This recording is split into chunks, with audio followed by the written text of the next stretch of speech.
dalam waktu kurang dari 2 bulan terakhir, sudah ada 4 orang direktur jenderal yang mengundurkan diri. 2 orang direktur jenderal yang mengundurkan diri sebelumnya dari Kementerian PU.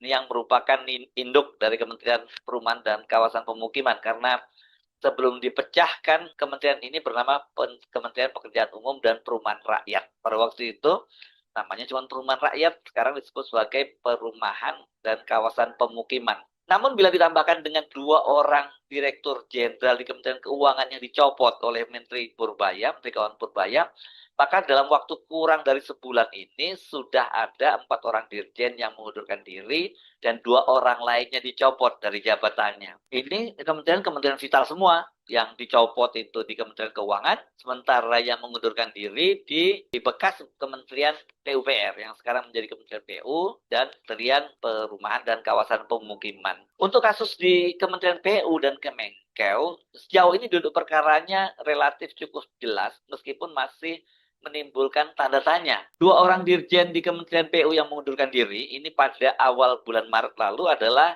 Dewi Komistriana, itu Dirjen Cipta Karya, dan yang kedua adalah Dwi Purwantoro, Dirjen Sumber Daya Air, SDA. Apa penyebabnya?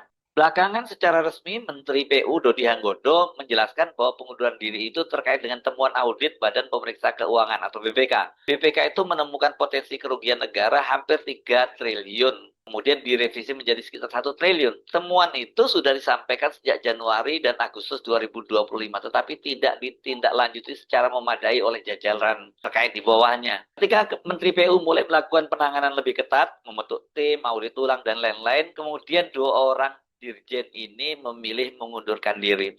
Kasusnya itu menjadi sangat menarik dan menyedot perhatian publik karena kedua dirjen itu relatif belum lama menjabat, baru pada tahun 2025.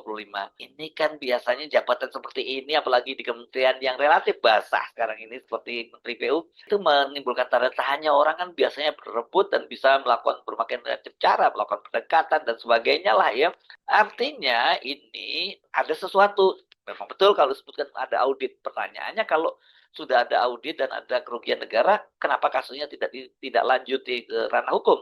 Harusnya kalau memang ada temuan dan ada kerugian negara dan ada indikasi mereka melakukan korupsi, ya sudah, mereka tidak hanya mundur terus kemudian kasusnya ditutup, tapi juga harus lanjutkan. Pertama tentu dilakukan audit oleh independen begitu untuk menjaga independensi proses audit. Kalau ada temuan ya diteruskan ke aparat penegak hukum, harusnya seperti itu. Kalau enggak nanti enggak terjadi efek jera. Nah, bisa saja pejabat berikutnya melakukan hal yang sama ketika audit dapat diketahui ada temuan, kemudian mereka mengundurkan diri dan semuanya prosesnya selesai. Enggak boleh seperti itu. Jadi kalau dalam kasusnya Kementerian PU ini setidaknya kalau kita meminjam